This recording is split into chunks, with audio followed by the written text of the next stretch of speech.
தென்னிந்திய திருச்சபை Chennai பேராயம் Paruvathur குருசேகரம் CSI Emmanuel ஆலய வழிபாட்டிற்கு உங்களை அன்போடு வரவேற்கிறோம். இந்த இஸ்ரவேல் மக்கள் யார் மூலமாக அங்கே போனாங்க? யாராவது சொல்ல முடியும்? எகிப்து நாட்டுக்கு யார் மூலமாக? யோசேப்பு போய் அங்கே அடிமையாகிறான். அப்ப அவன் அந்த இடத்துல கடவுள் அவனை உயர்த்துகிறார். அந்த கதையெல்லாம் சொன்ன நேரம் போகிறார். அவங்க ஆட்சி போட்டுறாங்க. அவங்களுக்கு 20 வெள்ளி காசு சேர்த்து அவன் அங்கே எதிர்த்து போய் கடைசியில் போத்தி பாடு வீட்டில் இருக்கிறான். அங்கே அவன் மனைவி அவன் மேலே ஆசைப்பட்டு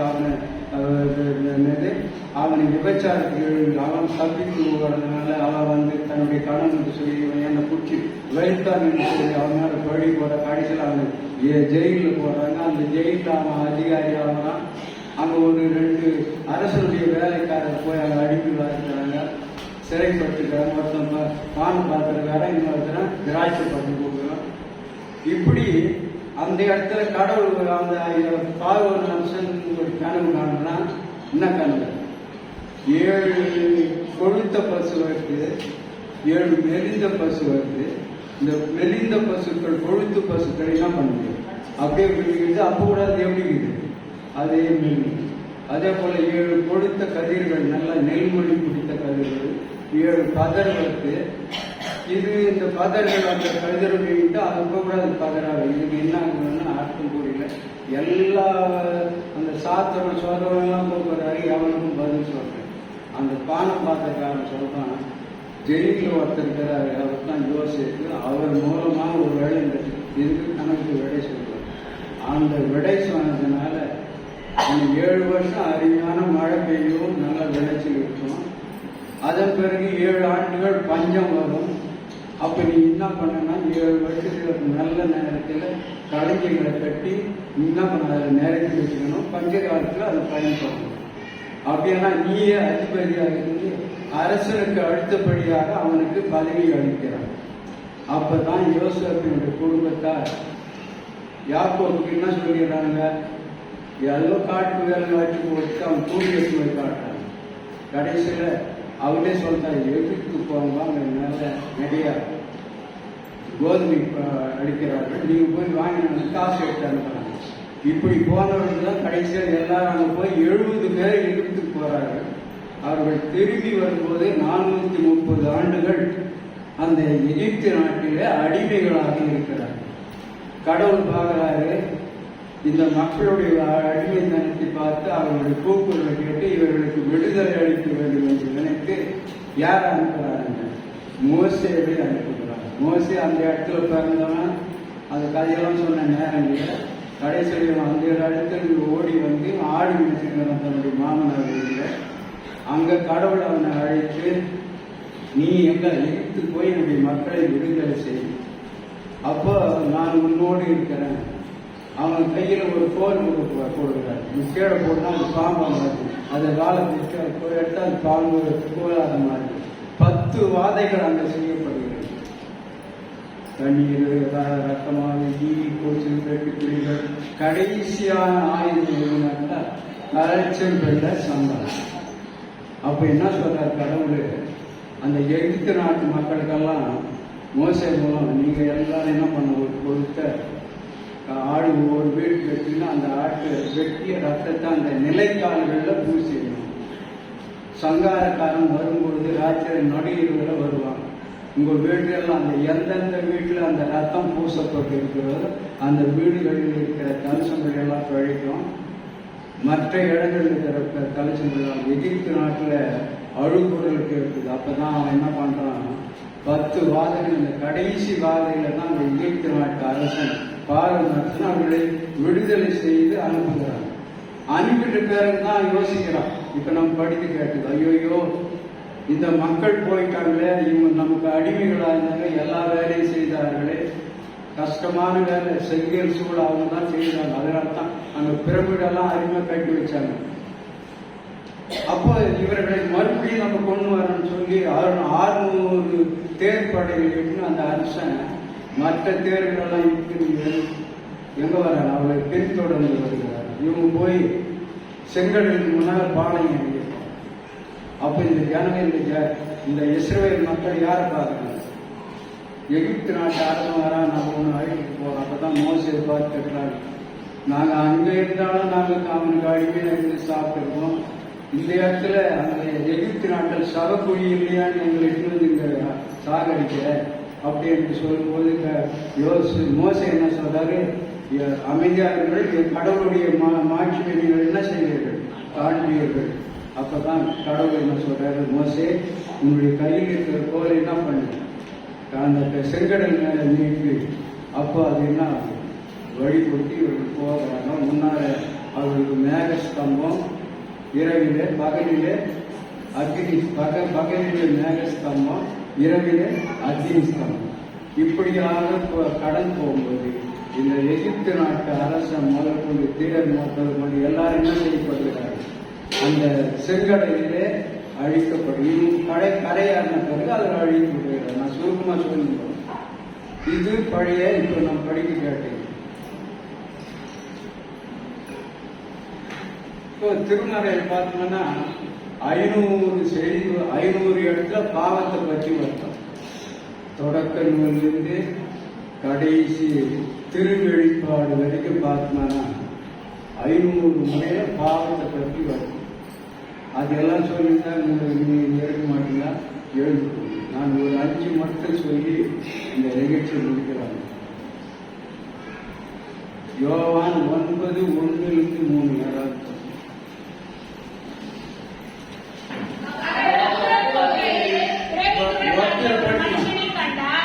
அப்பொழுது அவருடைய சீஷர்கள் அவரை நோக்கி, ரபி, இவன் குருடனாய் பிறந்தது யார் செய்த பாவம்? இவன் செய்த பாவமோ இவனை பெற்றவர்கள் செய்த பாவமோ என்று கேட்டார்கள். இயேசு பிரதியுத்தரமாக, அது இவன் செய்த பாவம் அல்ல, இவனை பெற்றவர்கள் செய்த பாவம் அல்ல, தேவனுடைய கிரியைகள் இவனிடத்தில் வெளிப்படும் பொருட்டு இப்படி பிறந்தான். அப்போ சீஷர்கள் அந்த குருடனை பார்க்கணும். அவங்க என்ன பண்ண, கடவுள் இருக்காங்க, ஆண்டவரே இது இவன் செய்த பாவமா இவன் பெற்றோர்கள் செய்த பாவம்? அப்ப கடவுள் என்ன சொல்றாரு? இது இவன் செய்த பாவம் இல்லை, இவர்கள் பெற்றோர்கள் செய்ய பாவம். கடவுளுடைய மகிமை விளையும்படியாக தெரியும் இவர் இப்படி பிறந்திருக்கிறார். அப்போ பாவம் கடவுளுடைய மகிமைக்காக கூட மனிதனிடத்துல பாவம் குருடனாக அவரை படைத்திருக்கிறார். அப்ப பாவம் கூட சில நேரத்துல நன்மை தருகின்றதாக இருக்கிறது. அப்புறம் பாருங்க, விபச்சாரத்தில் ஈடுபட்ட பெண், அது பற்றி ரொம்ப நேரம் நானே சொல்லியிருக்கேன். யோவான் 8:1-12 வரைக்கும் இந்த பரிசேயர், சதுசேயர், வேதப்பாரர் இவங்க ஏசாமி மேல ஒரு கண்ணாரு. இவரு அவங்க செய்யற தவறெல்லாம் சுட்டி காட்டுறாரு. கோயில்ல செய்யறது, மற்ற இடத்துல செய்யறது, இதெல்லாம் பார்க்கறாரு. அப்போ இவர்களுக்கு இவர் எப்படியாவது ஒழிக்கணும், இவர் மேல குற்றம் கண்டுபிடிக்கணும்னு சொல்லி இவர் மேல அவருக்கு குற்றம் காண ஒரு விபச்சாரத்துல கையும் மெய்யுமா பிடிச்சிடுறாங்க. அப்ப பிடிச்சி அந்த பெண்ணை அழிச்சு வராங்க. அப்போ பாரு, விபச்சாரம் செய்தா 2 பேரும் தானே பாவம் செய்யணும், ஆணும் பெண்ணும் பெண். ஆனா யாரை மட்டும் அந்த காலத்துல பெண் அடிமை அதிகமா இருக்குது. பெண்கள் வெளியே வந்து பேசக்கூடாது ஒரு காலத்துல, அந்த காலத்துல. ஆனா இன்னைக்கு பெண்கள் சட்டங்களும் பாக்குறாங்க, பட்டங்களும் ஆகும். அவ்வளவு உரிமை பெற்று இருக்கிறோம். அந்த இஸ்ரவேல் அப்போ அந்த பழைய ஏற்பாட்டை நாம் பார்க்கும்போது பெண்கள் வெளியே வரக்கூடாது. அப்ப அதனால்தான் பெண்களை மட்டும் விபச்சாரத்துல கொண்டு வராங்க. அப்படி வரும்போது அவர் ஏசான் கிட்ட, ஏசான் நின்றுகிறாரு, போதகரே எங்களுக்கு மோசே ஒரு கட்டளை இருக்கிறாரு, ஒரு பெண்ணை நாங்க விபச்சாரத்தில் பற்றி அவர் கல்லெறிந்து கொள்ள வேண்டும். எப்படி? கல்லெறிந்து கொள்ள வேண்டும். நீங்க என்ன சொல்றீங்க? கடவுள் உண்மையே பதில் சொல்லு. இவர் வளைஞர் கையில என்ன செய்யறாரு? தரையிலே எங்கோ எழுதிருக்கிறார். ரொம்ப நேரம் பார்க்கறாங்க, மறுபடியும் கேட்கறாங்க. அப்புறம் திருந்து பார்த்து ஏசாமி என்ன சொல்றாருன்னா, உங்களில் பாவம் இல்லாதவன் என்ன பண்ணான்? முதலில் கல்லேயே எல்லாம் யோசித்து பார்க்குறாங்க. பாவம் பண்ணிக்கிறேன், ஐயோ நம்ம பாவம் பண்ணிக்கிறோம். ஒருத்தர் என்ன பண்ணான், அவன் கையில் இருந்த கல்விகளை போட்டு போய் கடைசி ஆண்டவர் விழுந்து பார்த்தா யார் தான் இருக்கிறாங்க, அந்த பெண்ணும் இவங்க ரெண்டு பேர். என்னம்மா அவன் உன்னை காத்து ஏதோ உன்னை கல்லெறிந்து கொல்லவில்லையான்னு கேட்கும்போது இல்லை ஆண்டவர், நானும் உன்னை உன் பாவங்களை மன்னிக்கிறேன்னு சொல்லிட்டு அவளை இனிமேல் என்ன செய்யாது, பாவம் செய்ய. அப்போ விபச்சாரத்தில் ஈடுபட்ட மனம் திறந்து சொல்லி இனிமேல் என்ன செய்யாது, பாவம் செய்யும். அதனாலதான் நம்ம கூட பாவம் செய்யணும். பாவிகள் எல்லாரும் பாவிகள் தான். அந்த பாவத்தை போகணும்னா யாரை நம்ம எடுத்துக்கணும், கிறிஸ்துவானவரை நம்ம உள்ளத்தில் ஏற்றுக்கொள்ள.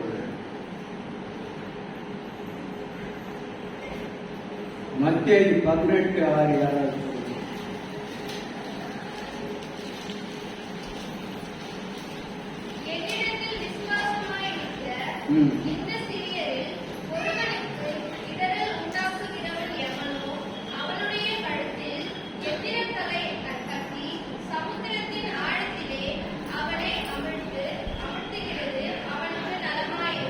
போதுமா?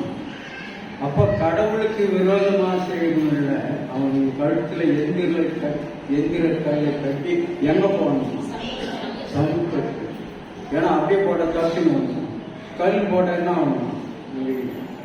அப்போ கடவுள் என்ன சொல்ற, பாவத்துல கொடுக்கும். அதுக்கு பின்னால் நம்ம படிச்சுட்டே வாங்கினோம்னா, உன் கண் உனக்கு பாவம் செய்தால் அந்த கண் என்ன பண்ணு, உன் கையோ கால பாவம் செய்தால் அதை வெட்டி போட்டு நீ முழு உருவமா போய் நரகத்துக்கு போகிறத விட நீ கண்ணு குருடனாக கால் முட்டியா எங்க போறது, பரலோகத்துக்கு போற. அப்போ உன் கை பாவம் செய்து அதை வெட்டி போட்டு காலை வெட்டி போட்டுன்னா திருந்ததுக்காகத்தான் அந்த மாதிரி சொல்றேன்.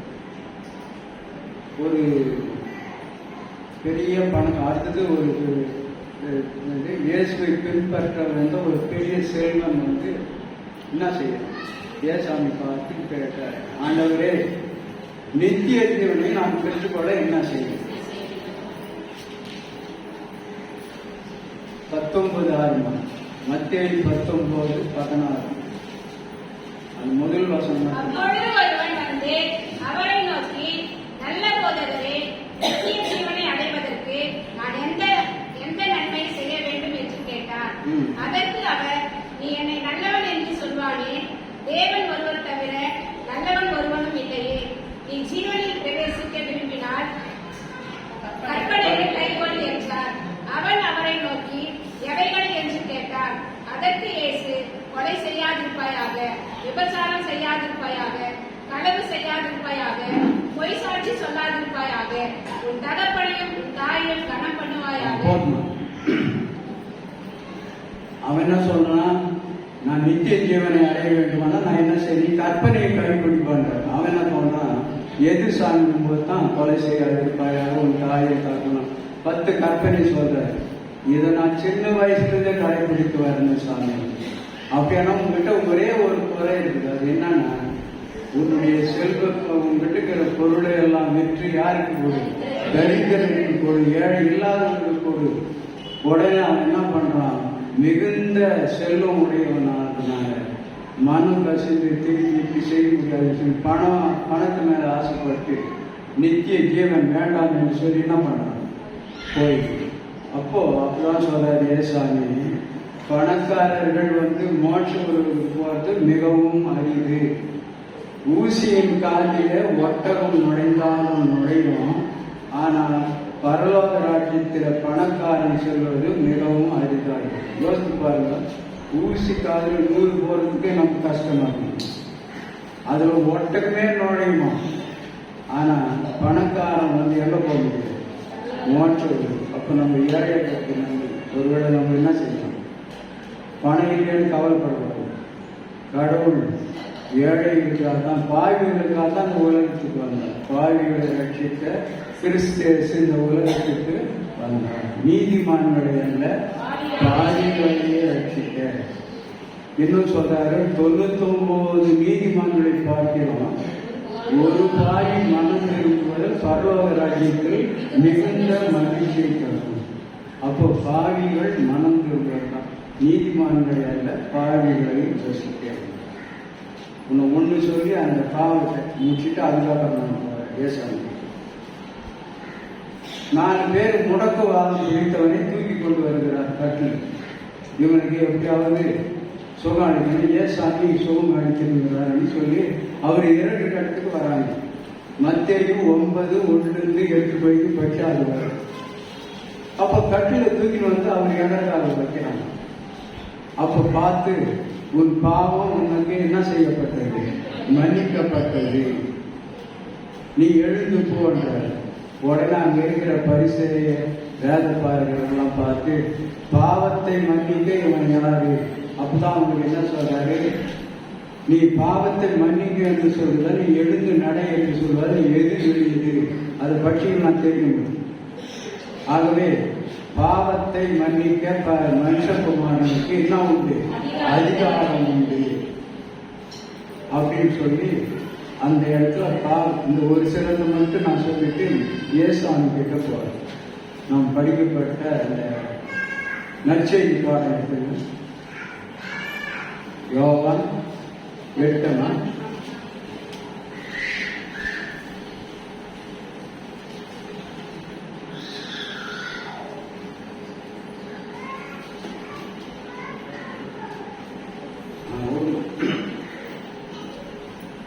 இந்த பாவத்தை பற்றி ஒரு படிக்கும்போது ஒரு சின்ன கதை ஞாபகம், அது கண்டிப்பா சொல்லி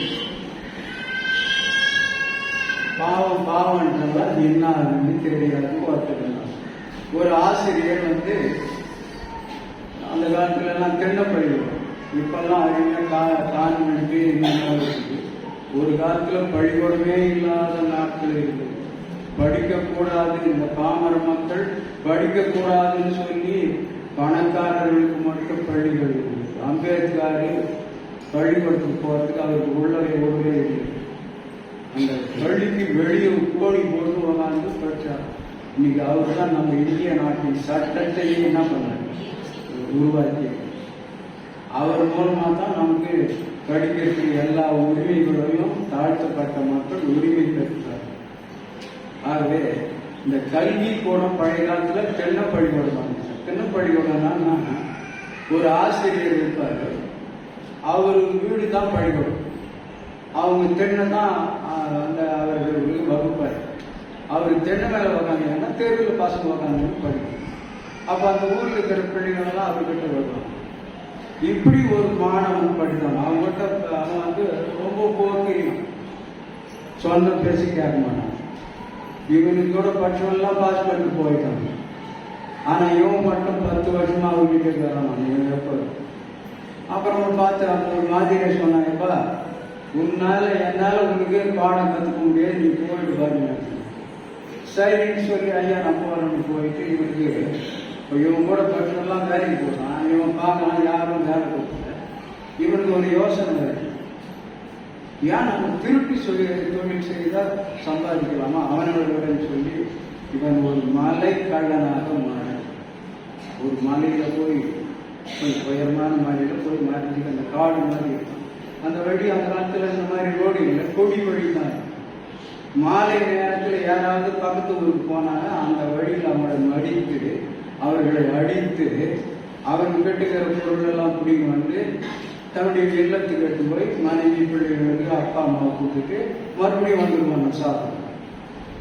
அப்போ இந்த ஆசிரியர் கேள்விப்பட்டார், இந்த மலையில ஒரு கள்ளன் இருக்கிறாங்க, யாருன்னு அவனை பார்க்கணும், அவனை திருத்தணும். கட்சியில் சொல்றாங்க, ஐயா உங்ககிட்ட படிச்சு மாணவன் தான் அப்படின்னு.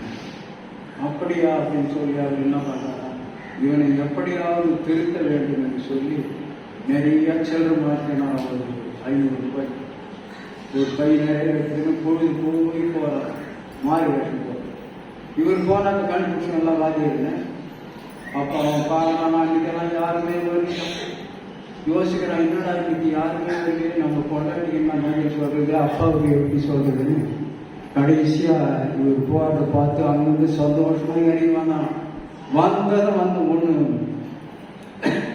இந்த தவடு மேலே ஒன்று போட்டான், அப்படியே விழுந்து. ஏன்பா என்ன அடிக்கிறேன், எனக்கு உன் கையில் பணம் நேராக கேட்டால் கொடுக்க மாட்டாங்கல்ல, என்ன செய்யற அதை புரியுது.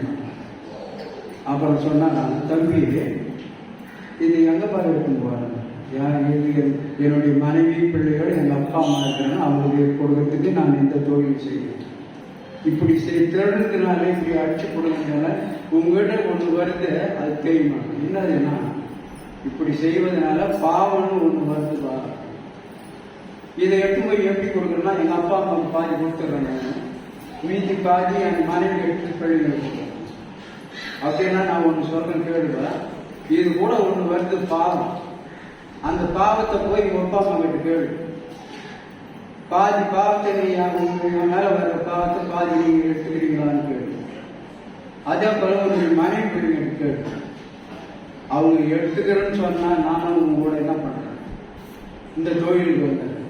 அப்படி அவர்கள் எடுத்துக்கொள்ள முடியாது என்று சொன்னார், நீ இந்த தொழிலை விட்டு என்ன பண்ண, விடைஞ்சு நல்லவனமா சரி தெரியுற, நான் கண்டிப்பா அப்படியே செய்யணும்னு சந்தோஷமா போறேன்னா எடுத்துக்கணும். ஏன்னா நிறைய பணம் இல்லை, எட்டு போய் பாதி பணத்தை அப்பா அம்மா கிட்ட கொடுத்தாங்க. கொடுத்துட்டு அப்பா இது நான் திருடுறதுனால பாவம் ஒண்ணு வருதாங்க, அந்த பாவத்துல பாதி நீங்க எடுத்துக்கிறீங்களா, எனக்கு வர பாவம்.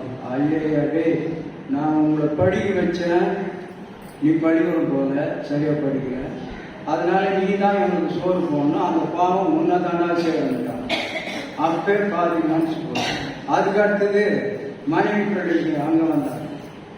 இதே மாதிரி சொல்லும் போது, நீ கட்டின புருஷன் நீ தான் எனக்கு சாப்பாடு சொன்னா, அந்த பாவம் எங்களை ஒன்றும் பண்ணாது, ஒன்றுதான் செய்யணும்னு சொல்லணும். அப்பதான் எனக்கு மன உருகி மறுபடியும் திருப்பி வந்து, ஐயா நீங்க சொன்ன மாதிரி என் பாவத்தை யாரும் அவங்க பகிர்ந்து கொள்ள இல்லை, நானும் என்ன பண்றேன், இந்த தொழிலை விட்டு நல்லவனா மாட்டேன்னு சொல்லி சொல்லும்போது தான் ஆசிரியர் தன்னுடைய அந்த மேலாடைகளெல்லாம் இருக்கும்போது தன்னுடைய ஆசிரியர் அப்பதான் அவர் காரில விழுந்து என்ன பண்றார், மன்னிப்பு. அதே போல தான் ஏசாமியோட நம் பாவங்களுக்காக நம் என்ன பண்ற, சிலுவையில ரத்தத்தை சிந்தி நமக்கு என்ன வாங்கிட்டாங்க, மீட்பை வாங்கிட்டாங்க. அப்போ நம்ம பாவத்திலே பிறந்த நம்மை கடவுள் பாவத்தில் இருந்து நம்ம ரட்சிக்கிறார். ஏசாமி இப்போ கிறிஸ்துவ பற்றி நான் சொல்லிட்டு, கடவுள் வந்து பிதாவானவர் தன்னுடைய குமாரனே இந்த உலகத்துக்கு அனுப்புறாரு. எதுக்கு அனுப்புறாரு, நீ போய் அருமையா வாழ்ந்துட்டு வாங்க, இந்த மக்களை திருப்பி மக்களுக்கு நல்ல செய்தி சொல்லி குணம் வியாதிஸ்தர்களை குணமாக்கி அவர்கள் ரட்சிப்படைய நீ என்ன பண்ண உன்னுடைய உயிரையே கொடுத்தாரு. அதுக்காகத்தான் அனுப்புற தன் குமாரன் இந்த உலகத்துக்கு வந்து என்ன 33 ஆண்டுகள் இந்த உலகத்தில் வாழறாரு. 3.5 ஆண்டுகள் இறை பணி செய்கிறார். 30 வருஷம் தன் பெற்றோருக்கு கீழ்ப்படிந்து என்ன பண்றது, தச்சு தொழிலை செய்த அந்த அப்பாவுக்கு அவர் ஒரு துணையாக இருக்கிறார். அப்போ பெற்றோருக்கு அவர் கீழ்ப்படிந்தார். அவர் கிறிஸ்துவே இந்த உலகத்துக்கு ஒரு முன்மாதிரியாக தான் இருந்தார். அதனால்தான் இயேசுவை போல நடை என் மகனே, இயேசுவை போல நடன்னு பாடுபடுவார். ஏசாமி பெற்றோருக்கு கீழ்ப்படிந்து மனிதர் தயவிலும் கடவுளுடைய கிருபையிலும் வளர்ந்தான்னு நம்ம பைபிளில் படிக்கிறோம். அதெல்லாம் சொன்ன நேரம் ஆகுது. ஆகவே கடவுள் தன் குமாரனை இந்த உலகத்தை ரட்சிப்பதற்காக, அவரை சிலுவையிலே அறைவதற்காக அவர் இந்த உலகத்துக்கு அனுப்பியிருக்கிறார். அவர் 3.5 ஆண்டுகள் என்ன பண்ணாரு, அற்புதங்களை செய்கிறார். முதல் அற்புதம் தண்ணீரை திராட்சை ரசம், இறந்தவர்களை உயிரோடு எழுப்புது, லாசரு வியாதிஸ்தர்களை குணப்படுத்துது, நல்ல செய்தி நற்செய்தி சொல்றது, 5 அப்பம் 2 மீனை கொண்டு 5000 பேருக்கு பகிர்ந்தளித்தார். இப்படி அற்புதங்களையும் அடையாளங்களையும் செய்து கடைசியில நம்முடைய பாவங்களுக்காக என்ன பண்ணார், 30 வெள்ளிக்காசுக்காக யாரை காட்டி கொடுக்கிறார், பெற்றுக்கொண்டு யூதாசு ஏசாமி காட்டி கொடுக்கிறார். அப்போ ஏசாமி அவரை சிலுவையில அறையும் போது என்ன பண்றாங்க, காரி தூக்கினாங்க. திட்டுறாங்க.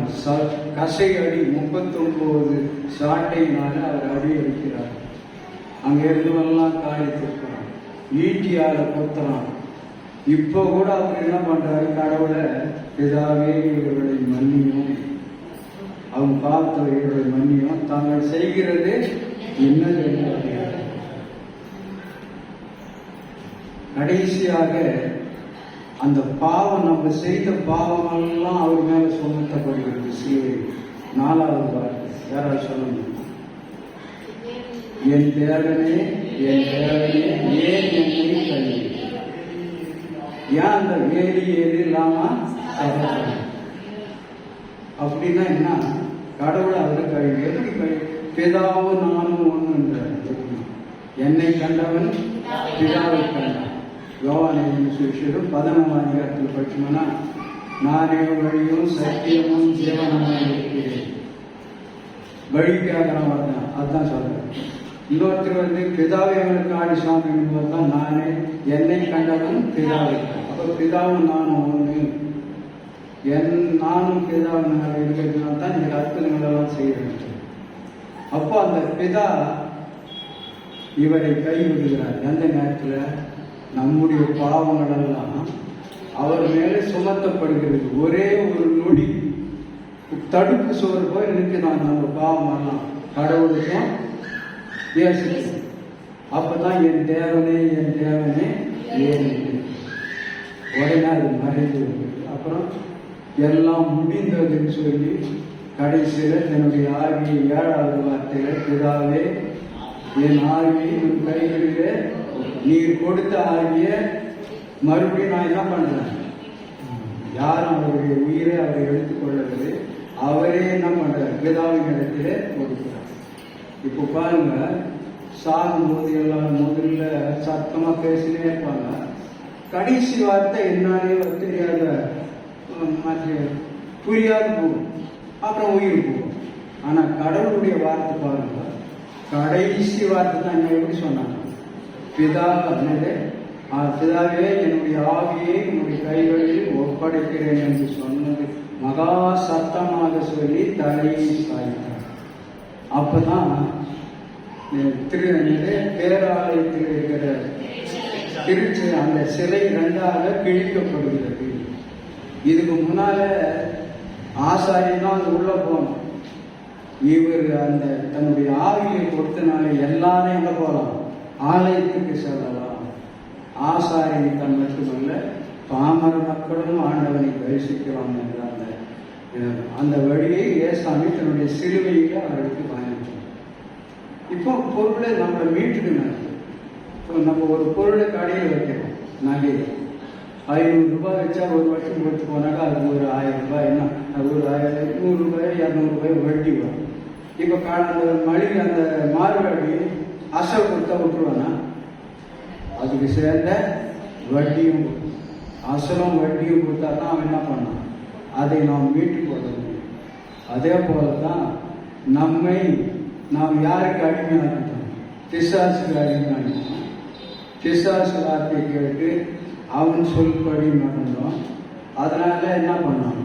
அவன் அப்போ பிசாசின் கையிலிருந்து நம்மை விடுவிக்க, அந்த பிசாசை ஜெயிக்க அவர் என்ன பண்றாரு? சிலுவையிலே தன்னுடைய ரத்தத்தை சிந்தினார். அதான் பாவம் போக்கும் ஜீவநதியை பாராய் வந்து பாராய். பைபிள் நம்ம கேட்டல் இருக்குது. அந்த ஜீவநதி யாருடைய ரத்தம்னாக்கா ஏசாமி சிலுவையிலே சிந்தின ரத்தம். இப்போ இந்துக்கள் எல்லாம் நீங்க போய் பார்த்தீங்கன்னா, எங்க காசி ராமேஸ்வரம் போறோம். காசியில் வந்து வடநாடு இருக்குது. கங்கை நதியில போய் அவங்க குளிச்சுட்டாங்கன்னா என்ன நினைக்கிறாங்க? பாவமெல்லாம் போய் அப்படின்னு நினைக்கிறாங்க. நாங்கள் ஒரு சமயத்தில், நான் மேரி ஹெட் மாஸ்டர் இருக்கும்போது எங்கள் வாதியர்கள் பப்பட் ட்ரைனிங்க்கு போனாங்க. பப்பட்டுன்னா பொம்மலாட்டம். அது ஒரு பாடம் அந்த காலத்தில் வந்துச்சு. எங்கள் ஆசிரியர்கள் அனுப்பணும். அப்போ என்ன பண்ணோம்? தலைமை ஆசிரியர்கள்லாம் வந்து பாருங்க. நாங்கள் டெல்லிக்கு எங்களை வர வேண்டிய அங்கே போனால் நாங்கள் என்ன பண்ணோம்? ஹெட் மாஸ்டர் ஒரு 5-6 பேர் சேர்ந்து இவ்வளோ தூரம் வந்துட்டு டெல்லிக்கு தாஜ்மஹால் பார்த்துட்டோம். கங்கை நதியை போய் பார்க்கலான்னு ஹரித்வார் போகணும் பஸ்ஸில், டூர் பஸ்ஸில் ஏறி போகணும். காலையில் போய் நம்ம பருவத்துக்கு 8, 5, 6 மணிக்கு விட்டோம்.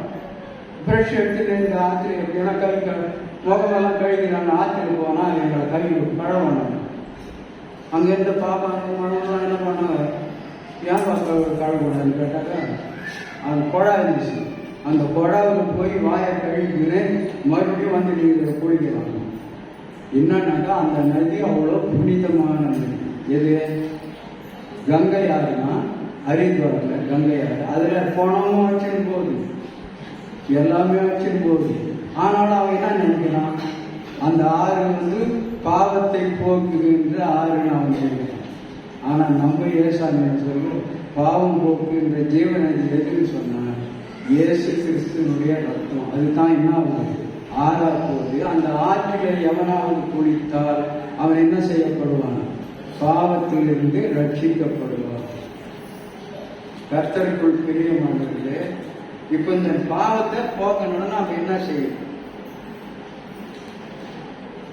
ஒன்று, இயேசுவானவரை நம்ம சொந்த ரட்சகராக ஏற்றுக்கொள்ள வேண்டும். அடுத்தது 1 பேதுரு 2:23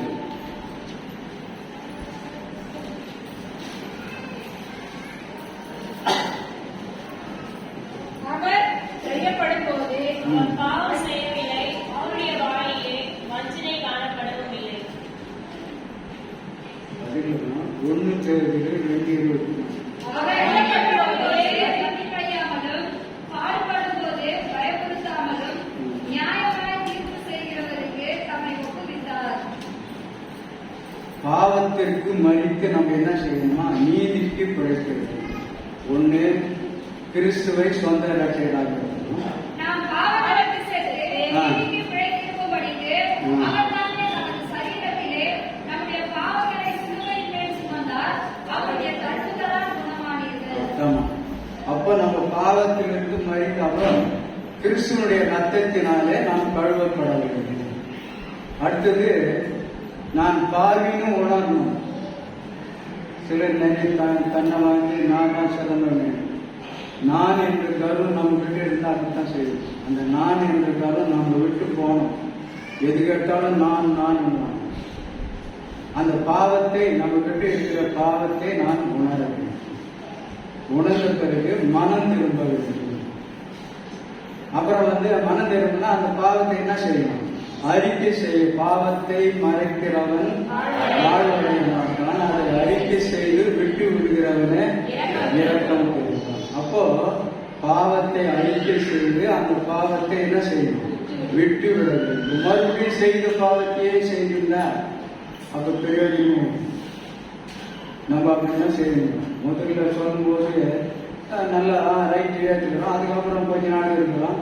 அதுக்கு தான் விதைக்கிறோம்னு சொன்னார் ஏசாமி. நல்ல நிலத்தில் விழுது, முள்ளுள்ள இடத்துல விழுது, கற்பாறை மேல விழுது. அந்த எந்த விதை தான் நல்ல பலன் தருது, நல்ல நிலத்தில் விழுந்த விதையினால தப்பு இல்லை, அது விழுந்த இடங்கள் தான் தப்பு. நம்ம எந்த நிலமா இருக்கணும், வழியா, பாறையா, முள் செடியா, நல்ல நிலம். கடவுளுடைய வார்த்தை நல்ல நிலமாகிய நம்முடைய உள்ளத்திலே இருந்தால் அது என்ன பண்ணும், வளர்ந்து பெருகி நல்ல மணிகளை 100-60 பலன் தரும். அப்படி பலன் தருகிற பிள்ளைகளாக, பலனாக என்ன, மற்றவர்களுக்கு உதவி செய்கிறவர்களாக. நம்ம கையில் இருக்கிற அந்த பணக்காரன் திரும்பி ஓடிட்டானே அப்படின்னு பணத்தை மற்றவர்களுக்கு இருக்கும்போது கொடுக்கணும். 2 அங்கி இருந்தா என்ன பண்ணுங்க, மற்றவர்களுக்கு கொண்டு போகணும். அதனால்தான் இன்னைக்கு இல்லாதவங்களுக்கு நம்ம என்ன பண்ணணும், நம்மால் இயன்ற உதவிகளை ஏழை எளிய மக்களுக்கு. கிறிஸ்துமஸை ஒரு ஈகை பண்ணிக்கலாம். ஏன்னா கடவுள் தன்னுடைய குமாரனை இந்த உலகத்துக்கு ஈகையாக கொடுத்து ரட்சிப்பு அடைய செய்தார். அதே போல நாமும் நம்ம கையில் இருக்கிற பொருள்களை மற்றவர்களுக்கு, நமக்கு மீந்தா தான் 2 தான் 1 கூட இல்லை. உன்னை 1 மைல் வர சொன்னா நீ 2 மைல் தூரம் பண்ணு அவங்களோட. ஆகவே இப்படி மனித மாண்பை நாம் கடைபிடித்தால் கடவுளுடைய பிள்ளைகளாக நல்ல சமாளி போல அந்த மூணு பேர் போகிறாங்க, அந்த சமாரினா அவங்க உதவி செய்யணும்.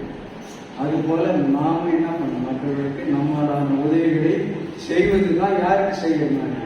இந்த சிறியர்கள் யாருக்கு எதை செய்கிறீர்களோ அது எனக்கே செய்யும். நான் பசியாக இருந்தேன், என் பசி ஆக்குறீங்க. நான் தாராளமாக இருந்தேன், தாராளத்தை கேட்டீங்க. நான் சிறையில் இருந்தேன், என்னை வந்து நான் உடை இல்லாமல் இருந்தேன், எனக்கு இப்படி இந்த சிறியர் யாருக்கு எதை செய்கிறோமோ அது கடவுளுக்கு.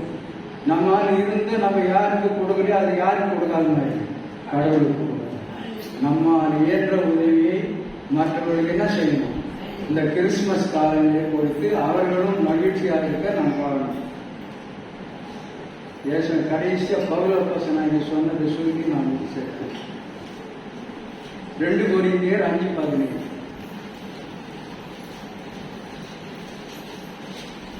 இப்படி இருக்க ஒருவன் கிறிஸ்துவுக்குள் இருந்தால் புது சிருஷ்டியாய் இருக்கிறான். பழையவைகள் ஒழிந்து போயின, எல்லாம் புதிதாயின. இப்படி ஒருவன் கிறிஸ்துவுக்குள் இருந்தால் அவன் புதிய சிருஷ்டியாக, பழையவை ஒழிந்து, பழையன பாவம் ஒழிஞ்சு போச்சு, எல்லாம் புதியது. அப்ப யாருக்குள்ள இருந்தா நம்ம புதிய மனுஷனை மாற்றி கிறிஸ்து. அப்ப கிறிஸ்து நமக்குள் இருக்கிறது. அப்ப நான் கிறிஸ்து அவன்னு சொல்றேன். நம்ம எல்லாம் யாருன்னா கிறிஸ்தவர்கள். அதை திருப்பி போடுங்க, அது 2ஆ பிரிக்கலாம். கிறிஸ்து அவர்கள். இந்த அவர்கள் முன்னால் போடுங்க, அவர்கள் கிறிஸ்து. இப்போ அவர்கள் யாரு?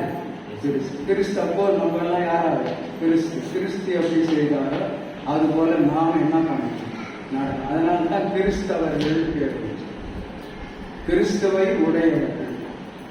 அந்த பரிசு இப்ப கடவுள் வந்து மூவர் கடவுள். மூவர் கடவுள் தான் பிதா, குமாரன், பரிசுத்த. பிதாவாக இருந்தவர் குமாரன் அந்த உலகத்துக்கு வந்தாரு. அதுக்கப்புறம் இவர் போகும்போது தேற்றர வாழ பரிசுத்த ஆவியாகிய தேற்றர வாழன. நம்ம இப்ப நமக்கு பரிசுத்த ஆவியாகிய தேற்றர வாழம் தான் நம்ம வழி நடத்துறாங்க. ஆகவே பிதா, குமாரன், மூவர் கடவுள் நம் உள்ளத்தில் இருக்கும்போது நம்ம என்ன செய்ய முடியாது? தவறு செய்ய மாட்டோம். இப்போ ஒரு தவறு செய்யும்போது கடவுள் பார்க்கிறாருன்னாக்கா செய்யுமா? செய்யுமா?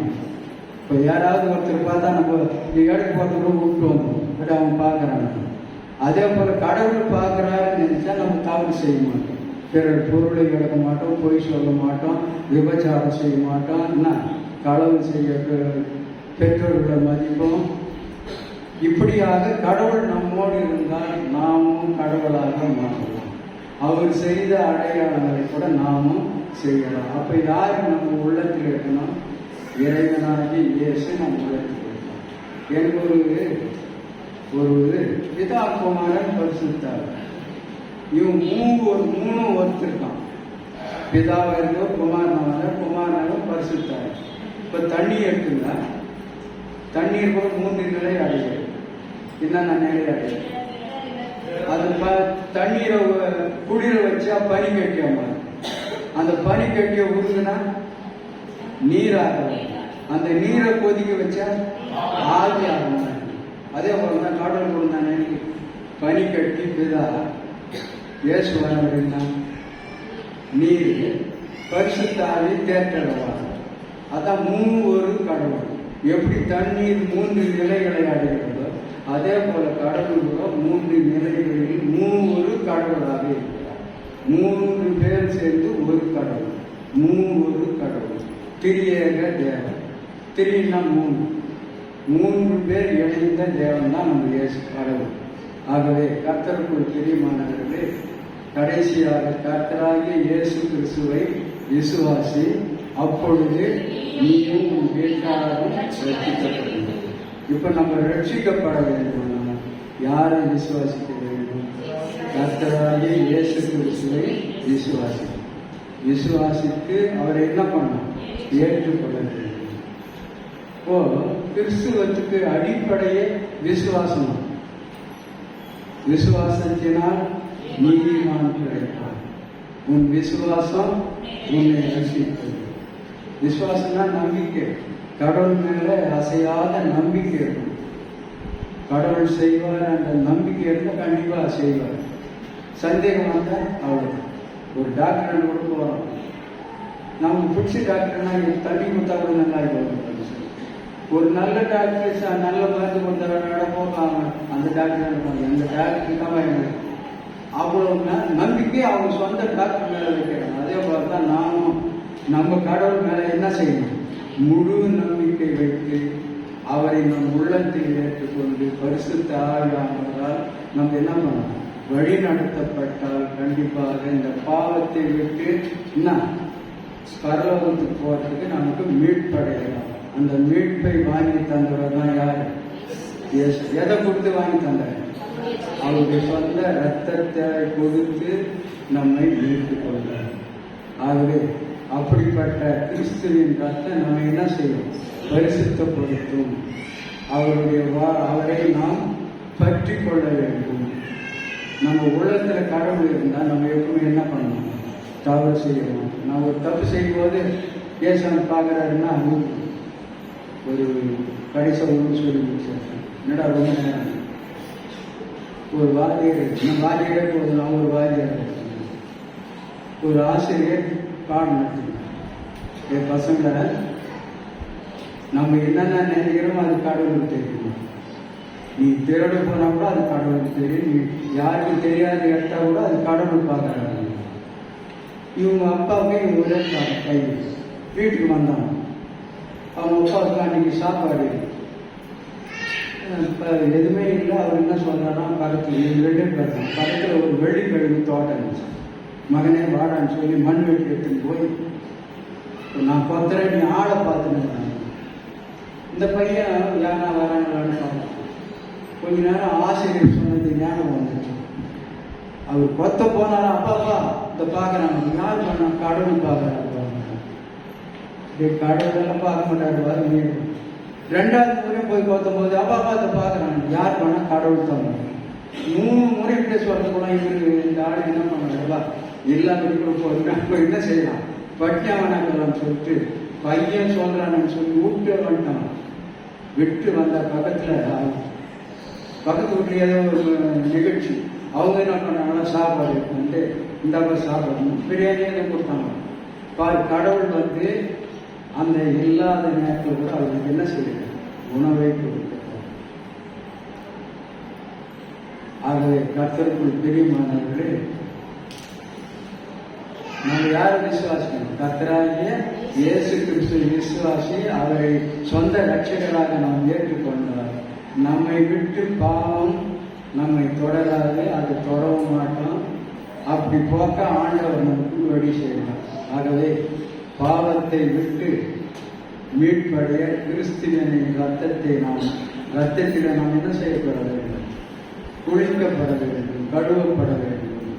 எப்படி துணிகளெல்லாம் அழுக்கு போகிறதுக்கு சோப்பு போட்டு துவைக்கணும், அந்த மாதிரி நம்முடைய பாவங்களுக்கு ஏசாமி ரத்தத்திலே நம்மை ஊற வைத்து நாம் பரிசுத்தப்படுத்திக் கொள்ள வேண்டும். கர்த்தர் தாமே இந்த வசனத்தை நமக்கு ஆசீர்வதிக்கிறார்கள். அல்லேலூயா. ஆண்டவருடைய வார்த்தைகளை கேட்டு நாம் அனைவரும் எழுந்து நின்று பெத்தேலில் பிறந்தவரை போற்றி துதி மனவேட பாடுவை. தொடர்ந்து எங்கள் ஆராதனை மற்றும் ஆலய நிகழ்வுகளை காண CSI Emmanuel search north Paruvathur சேனலை சப்ஸ்கிரைப் செய்யவும். நன்றி.